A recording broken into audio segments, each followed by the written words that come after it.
안녕하세요, 박 소장입니다. 오늘은 최근 부동산 시장에서 주목을 받고 있는 용적 이양제에 대해서 한번 알아보겠습니다. 이름만 들으면 다소 생소할 수는 있지만 한마디로 말해 개발이 어려운 지역에서 활용하지 못한 건축 용량을 다른 지역에 넘겨주는 제도입니다. 쉽게 말하면 A 지역에서 규제 때문에 못 쓴 건축 권리를 B 지역이 사와서 대신 그만큼 더 지을 수 있게 해주는 구조입니다. 결과적으로 규제로 인해 피해를 봤던 지역은 보상을 받고 개발이 필요한 지역은 더욱 효율적인 건축이 가능해지는 서로에게 이득이 되는 구조입니다. 이번 영상에서는 용적 이양제가 무엇인지, 어떤 사례와 효과가 있는지, 그리고 투자자 입장에서의 고려사항까지 한번 짚어보겠습니다. 용적 이양제, 우선 이 개념부터 간단하게 정리를 해보겠습니다. 법적으로는 용적률 한도까지 건축을 할 수는 있지만 현실에선 문화재 보호나 고도 제한 같은 규제로 인해서 실제 용적률을 모두 활용하지 못하는 경우가 굉장히 많습니다. 서울형 용적 이양제는 이렇게 남는 용적률을 다른 지역에 넘길 수 있도록 한 제도입니다. 이 제도가 필요한 이유는 명확합니다. 규제로 인해서 재산권을 침해받는 지역 주민들에게 보상 수단을 마련해주는 동시에 도시 전체 차원에서는 용적률 자원을 효율적으로 활용을 할 수 있게 됩니다. 결과적으로 역사, 문화 보존과 도심 개발이라는 두 가지 목표를 동시에 추구하려는 해법이라고 할 수 있습니다. 이 제도가 실제로 어떻게 적용되는지 구체적인 사례를 살펴보겠습니다. 서울 송파구 풍납동 일대는 상업지역으로 지정이 되어 있지만 지하에 매장된 문화재 때문에 개발이 거의 불가능한 곳이었습니다. 이 지역 주민들은 재개발도 할 수 없고 재산권이 묶인 상태로 오랜 기간 불이익을 받아왔습니다. 그래서 서울시는 풍납토성 인근에 용적 이양제를 우선 적용하는 방안을 추진하고 있습니다. 이 제도가 시행이 되면 풍납토성 주변에서 사용하지 못한 용적률을 다른 지역에서 사서 쓰게 되고 토지주는 그 대가로 금전적인 보상을 받을 수 있게 됩니다. 풍납토성 외에도 북촌 한옥마을, 경복궁 주변, 남대문 일대, 김포공항 인근의 항공 고도 제한 지역 등이 용적 이양제 적용 후보지로 거론이 되고 있습니다. 모두 역사 문화 보존 또는 비행 안전 등의 이유로 개발이 제한된 지역입니다.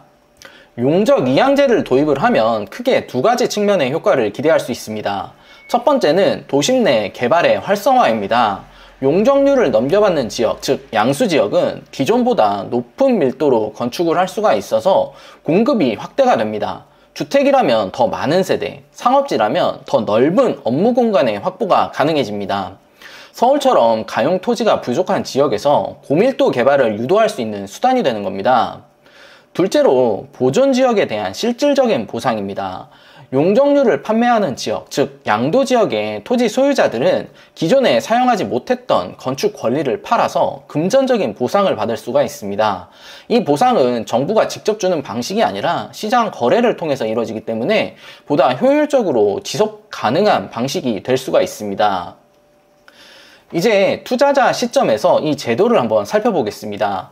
용적 이양제로 가장 큰 수혜를 기대할 수 있는 곳은 용적률을 추가로 받아갈 수 있는 양수지역입니다. 서울시는 도심 재개발을 촉진해야 될 지역이나 역세권 등의 전략적인 개발지가 양수지역이 될 가능성이 높다라고 보고 있습니다.